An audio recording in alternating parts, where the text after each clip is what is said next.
बेगूसराय जिला के मटिहानी विधानसभा क्षेत्र से महागठबंधन समर्थित सीपीआईएम के उम्मीदवार हैं राजेंद्र प्रसाद सिंह। राजेंद्र प्रसाद सिंह का परिवार वामपंथी रुझान का था।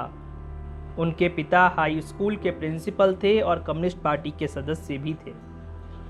1966 का साल था जब मुजफ्फरपुर के आरडीएस कॉलेज में 11वीं के छात्र राजेंद्र प्रसाद सिंह ने बिहार राज्य छात्र फेडरेशन की सदस्यता ग्रहण की। उस समय तक student federation of India SFI का गठन नहीं हुआ था और अलग अलग राज्यों में अलग अलग नाम से छात्र संगठन काम कर रहे थे।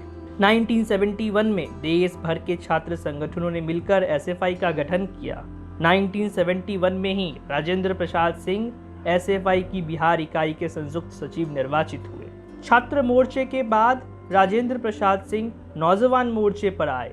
1980 में केंद्रीय स्तर पर भारत की जनवादी नौजवान सभा DYFI के गठन के समय राजेंद्र प्रसाद सिंह बिहार के प्रतिनिधि के रूप में शामिल हुए।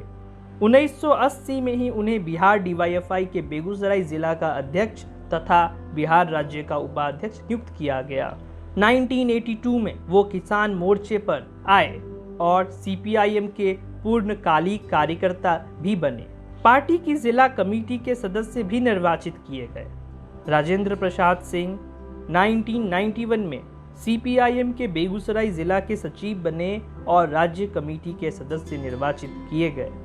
उसी साल किसान सभा के बिहार राज्य उपाध्यक्ष बनाए गए, जिस पद पर वो अब भी कार्यरत हैं। वर्तमान में वह अखिल भारतीय किसान सभा के राष्ट्रीय काउंसिल के सदस्य हैं तथा सीपीआईएम के राज्य सचिव मंडल के सदस्य हैं।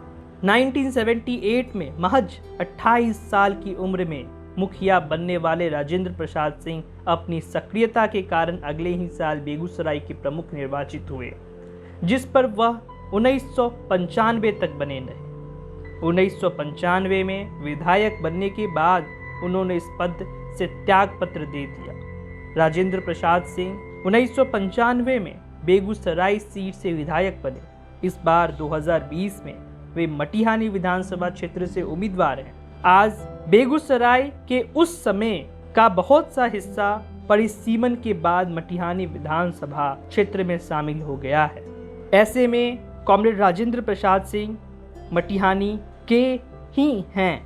राजेंद्र प्रसाद सिंह के पिता जो अंग्रेजी के शिक्षक और मध्य वर्गीय किसान थे, उनकी इच्छा थी कि उनका बेटा डॉक्टर बने, लेकिन 1966 में आरडीएस कॉलेज में आंदोलनरत छात्रों पर फायरिंग में एक शिक्षक और छात्रा की मृत्यु ने उनको हिला कर रख दिया। उसके बाद वो अपनी विज्ञान की पढ़ाई जारी नहीं रख सके और बेगूसराय के जीडी कॉलेज में इतिहास विषय से बीए में दाखिला ले लिया।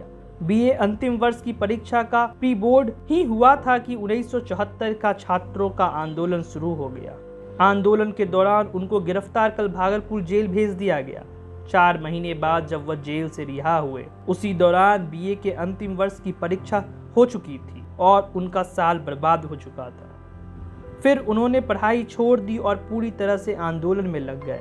बाकी जगहों की तरह बेगूसराय में भी सीपीआईएम का संघर्ष जमीन के मुद्दों से जुड़ा रहा है। 1991 में पार्टी का जिला सचिव बनने के बाद बेगूसराय में 42 जगहों पर जमीन का आंदोलन चला, जिसपे भूदान वाली जमीन पर भूमिहीनों को बसाने का काम पार्टी ने किया। इस आंदोलन का सक्रिय नेतृत्व कॉमरेड राजेंद्र प्रसाद सिंह ने किया।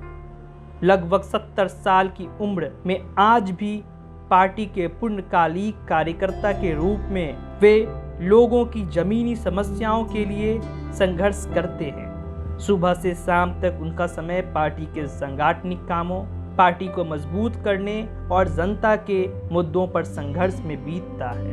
भारत की कम्युनिस्ट पार्टी मार्क्सवादी की बिहार राज्य कमेटी मटिहानी की जनता से अपील करती है, अपने क्षेत्र के विकास के लिए कॉमरेड राजेंद्र प्रसाद सिंह को भारी मतों से विजय बनाएं और विधानसभा भेजें।